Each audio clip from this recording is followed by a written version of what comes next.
أعوذ بالله من الشيطان الرجيم بسم الله الرحمن الرحيم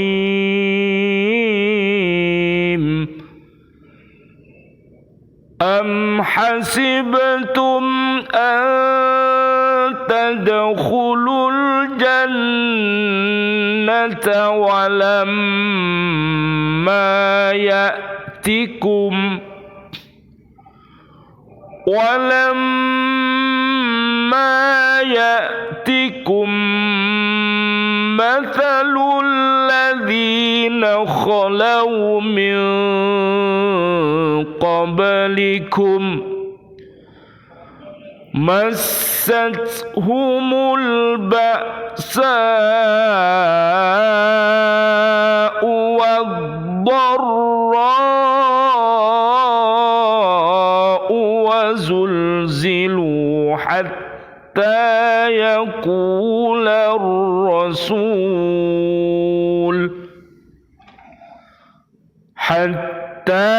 يقول الرسول والذين آمنوا معه متى نصر الله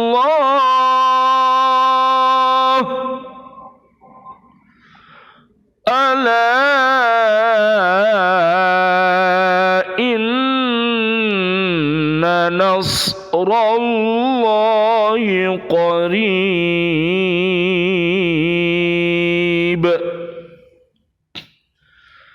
Ataukah kamu mengira bahwa kamu akan masuk surga padahal belum datang kepadamu cobaan seperti yang dialami orang-orang terdahulu sebelum kamu?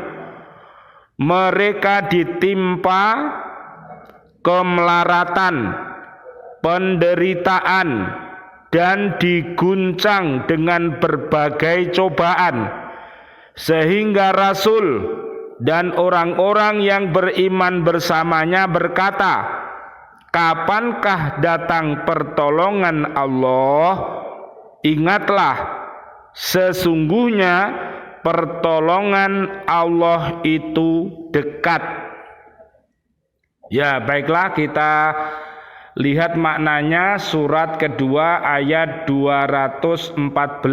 Ada beberapa pendapat mengenai sebab turunnya ayat ini. Pertama, pendapat dari Qatadah, As-Suddi, dan kebanyakan ahli tafsir yang mengatakan bahwa ayat ini turun pada waktu perang Khandaq ketika kaum muslimin mengalami bermacam-macam kesulitan dan tekanan perasaan sehingga mereka merasa gentar dan ketakutan. Yang kedua, pendapat lain yang mengatakan bahwa ayat ini turun pada waktu perang Uhud ketika kaum muslimin dipukul mundur oleh pasukan musuh. Dalam peperangan itu Sayyidina Hamzah radhiyallahu an tewas dianiaya dan Nabi pun menderita luka. Ketiga, pendapat golongan lain bahwa ayat ini turun untuk menghibur hati kaum muhajirin ketika mereka meninggalkan kampung halamannya dan harta kekayaannya dikuasai oleh kaum musyrikin dan kaum Yahudi yang memperlihatkan permusuhan kepada Rasulullah Shallallahu Alaihi Wasallam secara terang-terangan, dan kesulitan-kesulitan lain yang dialaminya di Madinah. Ayat ini secara tidak langsung memperkuat ayat-ayat sebelumnya, yaitu agar kaum muslimin selalu tabah dan sabar dalam perjuangan. Allah berfirman, walanabluwannakum bisyai'im minal khaufi wal ju'i wa naqsim minal amwali wal anfusi was samarati wa basyiris sabirin. Dan kami pasti akan menguji kamu dengan sedikit ketakutan, kelaparan, kekurangan harta, jiwa dan buah-buahan, dan sampaikan kabar gembira kepada orang-orang yang sabar. Surat Al-Baqarah ayat 155. Kemudian ahasiban nasu ayyutraku ayyakulu amanna wahum la yuftanun. Apakah manusia mengira bahwa mereka akan dibiarkan hanya dengan mengatakan kami telah beriman dan mereka tidak diuji? Surat Al-Ankabut ayat 2.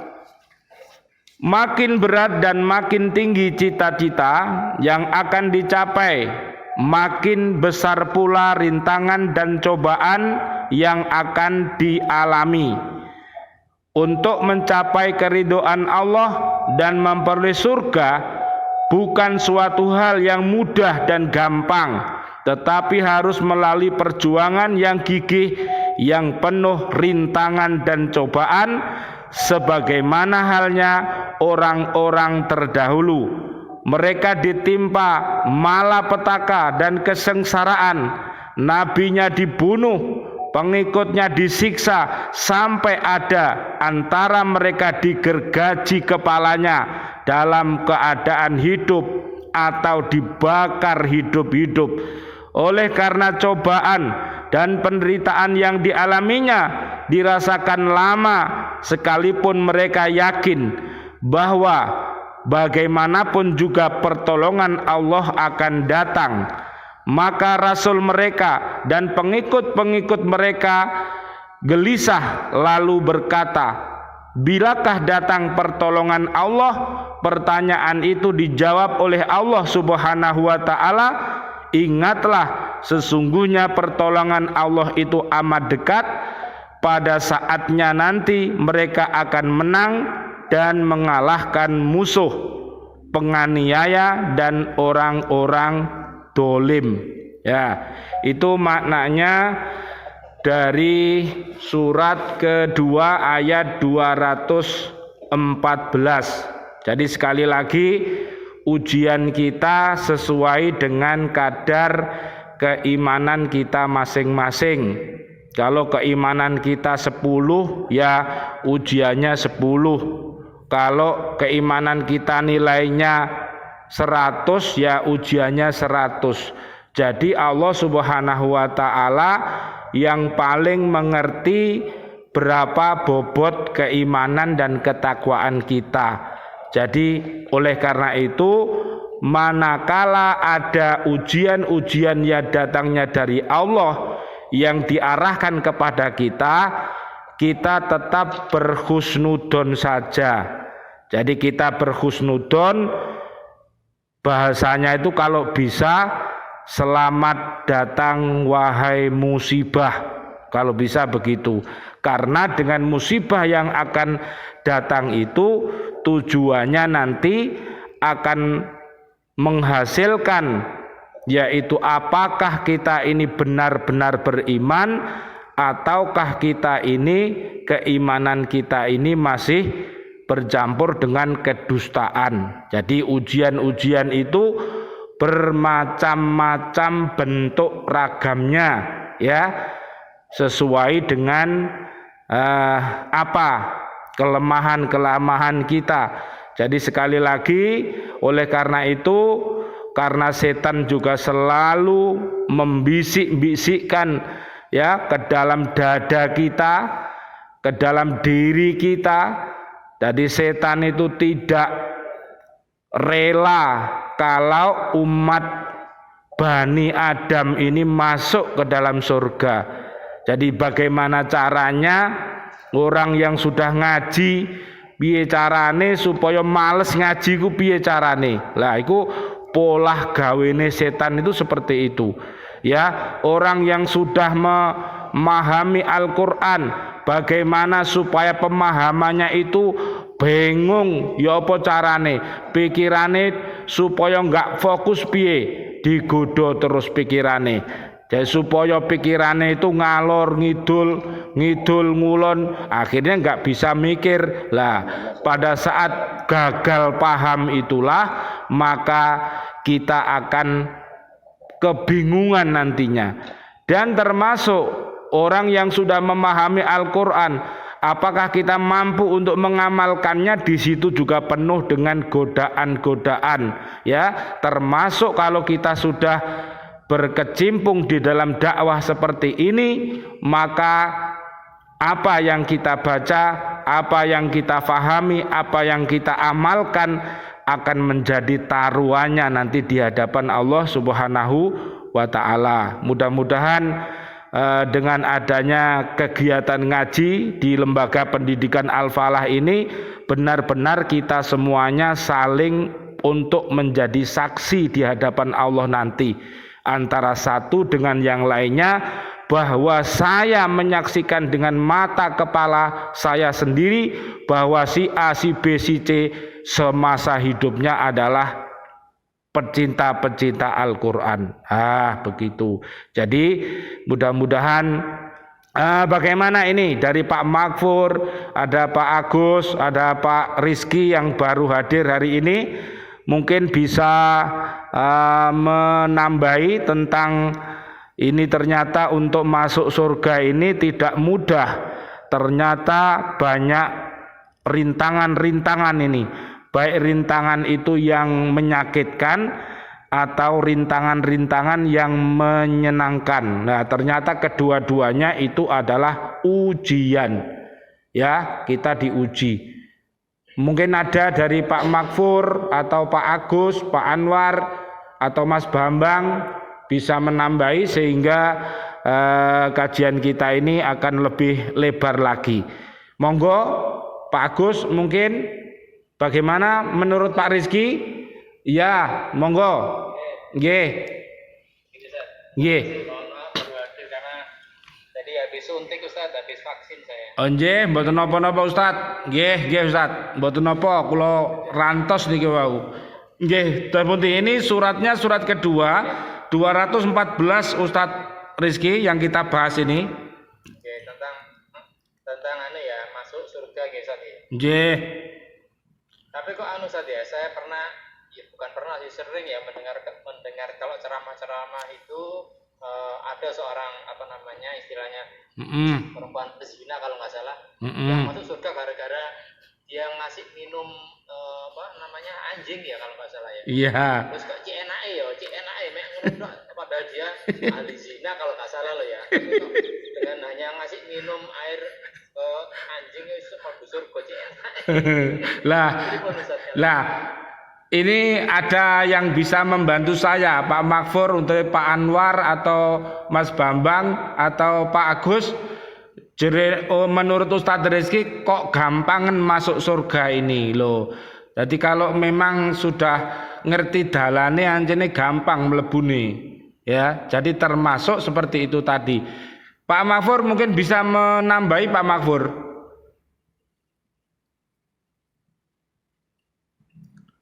Ini tadi loh Pak Makfur, masuk surga tadi loh. Pak Rizky baca, jadi pernah dengar orang yang latar belakangnya itu orang buruk lah, tapi pada akhirnya dia bisa masuk surga. Lah sebaliknya kalau Pak Rizky begitu, sebaliknya ada orang itu awal-awalnya baik, tapi pada saat meninggalnya dia buruk, ya akhirnya menjadi penghuni neraka. Monggo Pak Makfur bisa menambahi atau bagaimana? Ya, kalau memang sekilas kita dengar dari hadis tersebut, itu sangat mudah sekali untuk masuk surga itu. Ya, wanita berzina hanya memberikan minum, Iya. masuk surga. Ayo Bu, bareng-bareng berzina yuk nanti. Jangan gitu. Oh. Bukan begitu.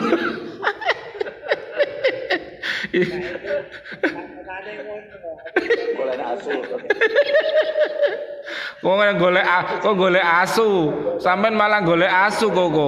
Asune digawa maringane diculno kene mbek melet-melet duweke ngombe supaya mlebu swarga, arek-arek cokot asu temen.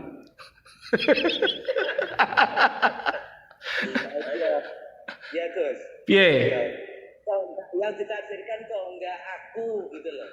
Iya. Heeh. Iya. Jadi lelaki berzina. Ya, setelah itu cari anjing. Iya, katanya Kak Jena tadi mlebu surga angel, tiketnya sulit, tapi kalau wanita pezina kok digampangin mlebu surga. Nah, ternyata tidak seperti itu pengertiannya. Dia itu melihat anjing yang di mana anjing tersebut kehausan hampir mati. Nah saat itu dia memberikan minum itu karena kasihan itu juga makhluk Allah. Lebih baik dia hidup kan gitu, lebih baik dengan dia hidup saya kasih minum itu dengan keikhlasan. Jadi intinya di situ adalah keikhlasan. Dia rela mengorbankan dirinya untuk makhluk Allah yang baik. Jadi Pak Rizky, intinya rahmat dan kasih sayang Allah itu luas sekali, maha luas. Jadi ada kisah-kisah tadi memang dihadirkan Allah di dunia ini, wabil khusus untuk para pezina. Untuk bisa masuk ke dalam surga dia harus bertaubatan nasuha. Jadi itu ada sebab-sebab tahapan-tahapan. Ora kok ngowek njupuk terus diweki ngombe langsung ngono enggak. Jadi wanita tersebut setelah dia bersedekah kepada makhluknya Allah yang anjing itu, gitu. Makanya itu yang dikasihkan anjing, apalagi yang dikasih yang punya anjing. Loh, malah surganya lebih tinggi. Wong sing dikasih minum anjingnya aja dia bisa masuk surga. Apalagi yang kayak anjing seperti saya ini, melet-melet ini. Anjing enggak dikasih.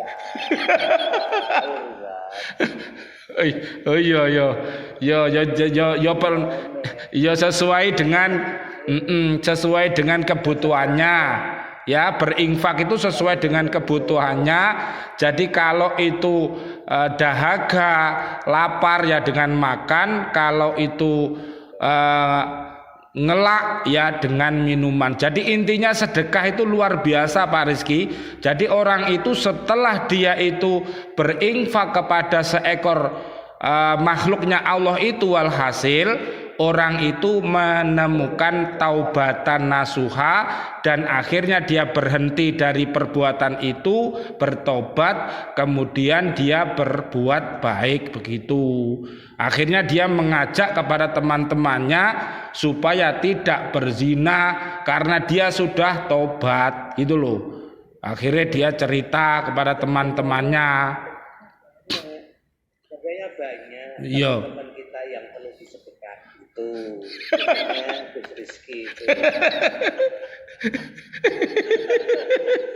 Ya, berarti sesuai dengan konteksnya masing-masing. Jadi itu tadi wanita pezina itu dia mengangkatnya dengan sedekah. Jadi bagaimana kedahsyatan sedekah itu ternyata seperti itu. Yang walhasil kelihatan kasab orang yang jorok, orang yang mesti masuk neraka, tapi ternyata dengan sedekah akhirnya dia menjadi orang yang baik, akhirnya menjadi begitulah. Oleh karena itu ya kita ini harus berhati-hati karena itu semua rahasia Allah Ustadz Rizky. Jadi pernah membaca ya Pak Makfur ya, ada orang yang mau masuk surga itu loh, kurang apa? Kurang sejengkal atau berapa itu? Ya, akhirnya lugur itu loh. Jadi akhirnya lugur. juga begitu. Orang itu begitu, awalnya baik ya, orang itu kelihatannya baik tapi ternyata juga baik. Nah, jadi Pak Anwar kalau ono wong ku kelihatannya welek tapi yo welek temen. Sing paling berbahaya itu kelihatannya jelek tapi dia baik. Nah itu kita yang sering ketipu ya, kita sering ketipu. Penampilannya kayak orang garong lah, orang anu, tapi hatinya mulia. Ada yang begitu. Ada orang itu koyok walim, koyok wis pokoknya koyok malaikat lah ketoke, tapi jerone ringeh-ringeh lah. Itu juga banyak ya Pak. Oleh karena itu kita mari introspeksi diri masing-masing. Jadi kita tidak boleh untuk mengobok-obok hati orang lain karena kita punya hati sendiri. Jadi begitu. Bagaimana Pak Anwar, mungkin bisa menambahkan atau gimana? Oh, waktunya pas yo. Bagaimana Pak Anwar?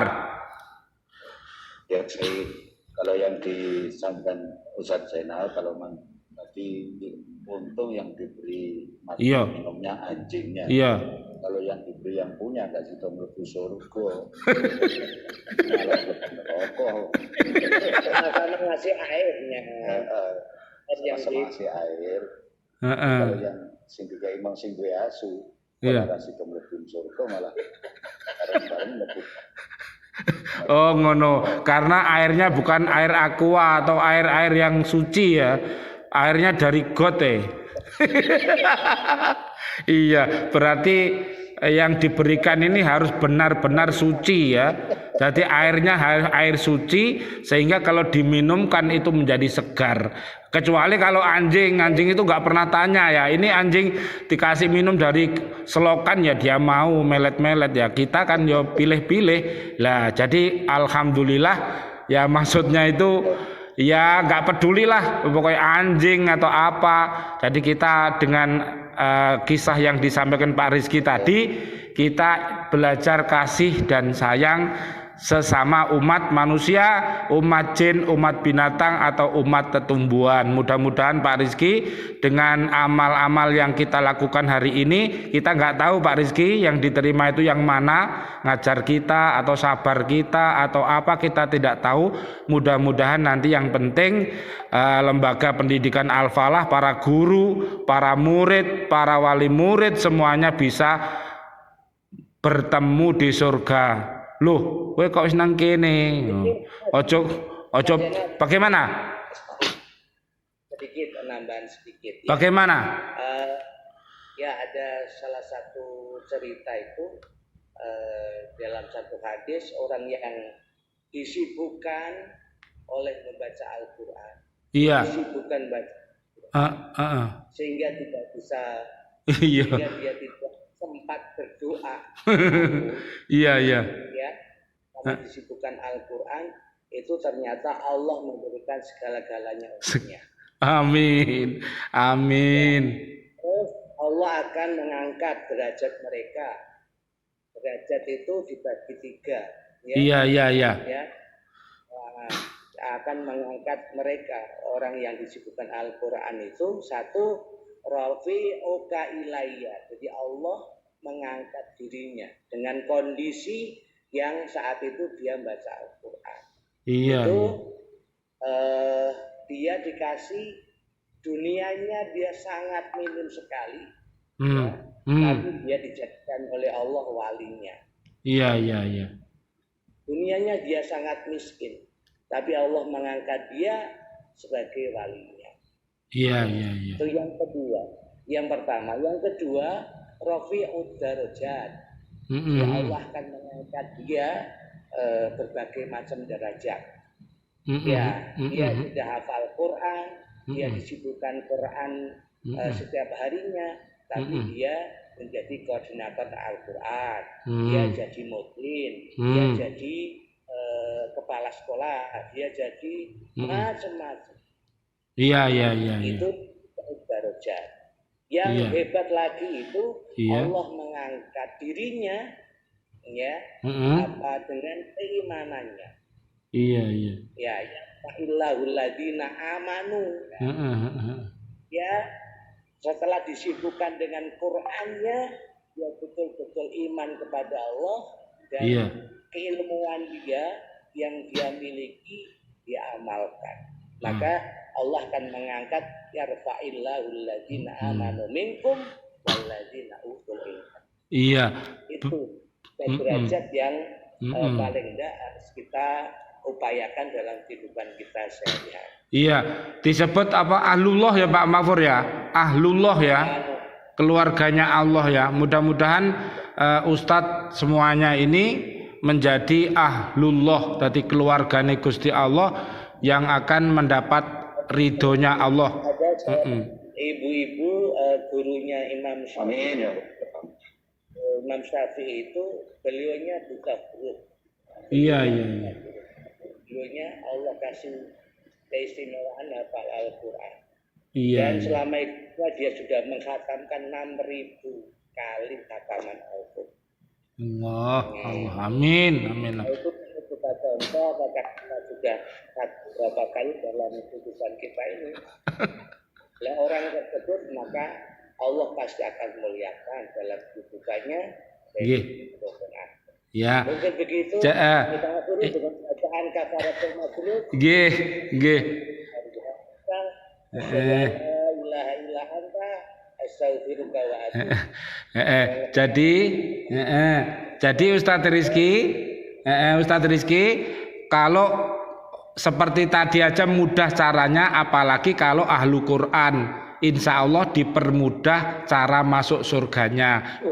Kalau bisa bigoiri hisab, ya Pak Rizky, bigoiri hisab, dedep celing wes melebu. Ya, kalau orang seperti tadi aja masuk surga, apalagi kalau pecinta Al-Quran, guru-guru yang baik ini.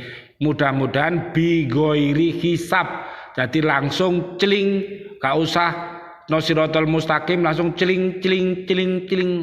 Mudah-mudahan ya. Terima kasih semuanya, luar biasa. Ini saya kirimkan nanti, saya olah. Mudah-mudahan hasanah kita menjadi pencerahan bagi umat semuanya. Amin ya robbal alamin wal afu minkum. Wassalamualaikum warahmatullahi wabarakatuh. Waalaikumsalam warahmatullahi wabarakatuh.